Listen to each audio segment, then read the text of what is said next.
Mr. Whitney's Little Jitney Bus. Another song about the Jitney Bus craze, written or published at the height of the Jitney Bus craze in 1915.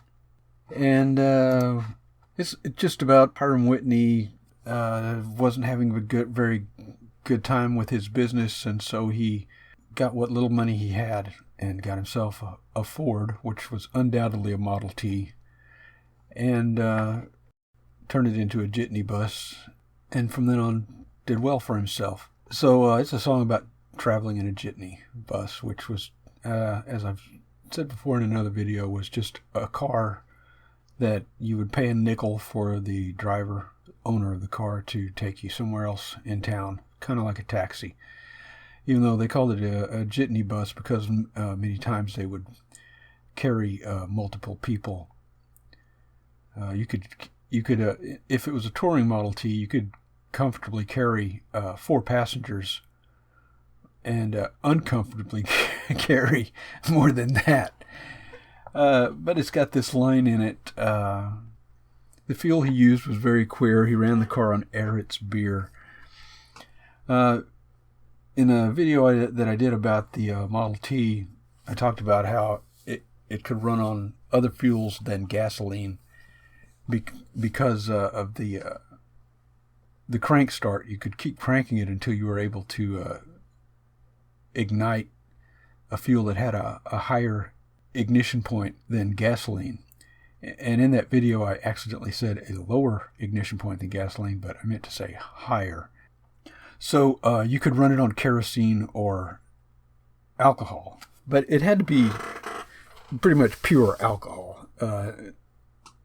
Something with a low alcohol content of beer would not work as fuel for a Model T. So this is just a joke line, but I had to look up Ehret's beer because I never heard of that name before, and it was a guy named George Ehret, or I'm not sure if it's pronounced George or Georg, but he was born in Germany in 1835, I think. When he was 17, well, his father was a brewer, and when he was 17, his father immigrated to America. And then 5 years later, George followed him. He moved to America, and he started his own brewery. It was called Hellgate Brewery because it was built on the Hellgate Channel in New York City. And he didn't want to make beer with the city water, so he drilled his own well. And from what I've read, he had to drill through 700 feet of rock. Don't know if that's true. I'm not sure exactly how true everything is on this website that I've found, because it looks like it was put together by AI.